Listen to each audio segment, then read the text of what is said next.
Salut les cops, c'est Antonin. Dans cette vidéo, nous allons parler un petit peu d'appro pour préparer l'AG. Si vous avez des questions pendant le visionnage, n'hésitez pas à les écrire en commentaire de la vidéo. On essaiera d'y répondre pendant la visioconférence qui se déroulera le 10 octobre prochain. On va commencer par s'auto-congratuler. Depuis l'ouverture du magasin en septembre 2017, on a vendu plus de 5 millions d'euros de marchandises. Bravo, c'est une somme d'argent relativement importante et c'est un des effets principaux recherchés par notre activité. Maintenant, on va regarder les ventes. Entre juillet 2019 et juin 2020, la Cagette a vendu pour 2,4 millions d'euros de marchandises. Sur ces 2,4 millions, nous avons vendu 65% de bio et 35% de conventionnel. Si on étudie la répartition des ventes par rayon, voilà ce que l'on obtient. Légèrement plus de la moitié de nos ventes se font sur des produits à durée de conservation courte. Nous vendons donc particulièrement beaucoup de produits frais pour un supermarché de notre taille. A l'inverse, les ventes de produits non alimentaires sont dérisoires, avec moins de 7% du chiffre. Pour avoir un ordre de grandeur des quantités écoulées, nous vous proposons de jeter un œil au tableau des meilleures ventes de la Cagette.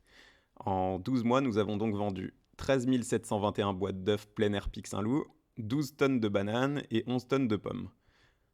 On remarque que le top 10 est trusté par les fruits et légumes. Passons maintenant du côté des achats.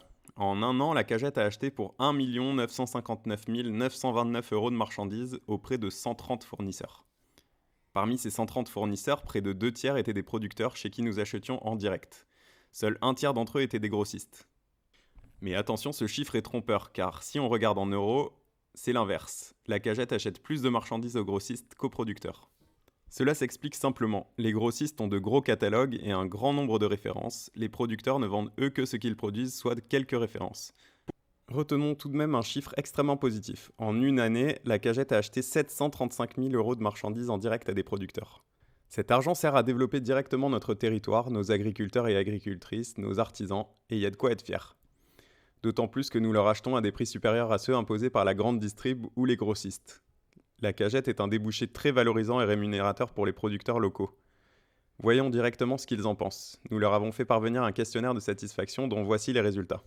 En termes de volume d'abord, 60% des producteurs directs estiment que la Cagette est un débouché important ou très important pour eux. En termes de prix, 77% d'entre eux estiment que la Cagette est un débouché commercial satisfaisant ou particulièrement appréciable. 22% estiment qu'il est correct, mais aucun ne le trouve dévalorisant. Raphaël Rodriguez, l'un de nos 7 maraîchers, a souhaité transmettre le message suivant à l'AG. J'ai eu la chance d'intégrer la Cagette au lancement de mon activité de maraîcher bio il y a maintenant 3 ans. Depuis le début, je suis soutenu. Merci beaucoup, vous êtes super. Nous écoulons aujourd'hui 25% de sa production. Regardons maintenant l'impact que cela provoque sur notre panier de courses. Le prix des produits issus de petits producteurs en direct peuvent parfois vous sembler élevés, mais il faut considérer que c'est une distorsion du marché. Effectivement, nous achetons les produits aux producteurs plus chers que si nous passions par des grossistes. C'est le prix correct qu'ils demandent pour leur travail et pour assurer la pérennité de leurs exploitations. Et on peut vous assurer qu'aucun d'entre eux ne roule sur l'or. A l'inverse, les prix proposés par les grossistes reflètent la réalité dramatique dans laquelle se trouve une partie du secteur agricole. Les maraîchers, par exemple, ne vivent pas dignement de leur travail, à moins d'employer des ouvriers non déclarés, sans papier ou d'avoir des débouchés comme la Cagette. Un chiffre illustre particulièrement bien la situation dramatique dans laquelle se trouve une partie de la filière agricole. 642 euros brut mensuels, c'est le revenu dont dispose un quart des exploitants agricoles. Une situation qui touche particulièrement les petits exploitants et notamment dans la filière maraîchère. Nous encourageons donc toutes les personnes qui ont les moyens à choisir en rayon les produits d'origine Héros. Ce sont les achats qui ont le plus d'impact positif sur notre environnement. Le souci de soutenir le développement d'une agriculture qualitative et diversifiée autour de Montpellier est d'autant plus important que notre département n'est pas en mesure de subvenir à ses besoins. Un rapport du CIRAD indique que pour nourrir les habitants de l'Hérault avec la production du département, il faudrait multiplier par 2,6 les surfaces cultivables utiles et diversifier énormément la production. Cela étant dit, chacun d'entre nous doit gérer avec son budget.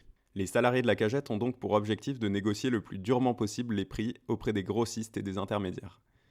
En effet, nous avons besoin de permettre à chacun de faire ses courses dans la coop, quels que soient ses moyens financiers.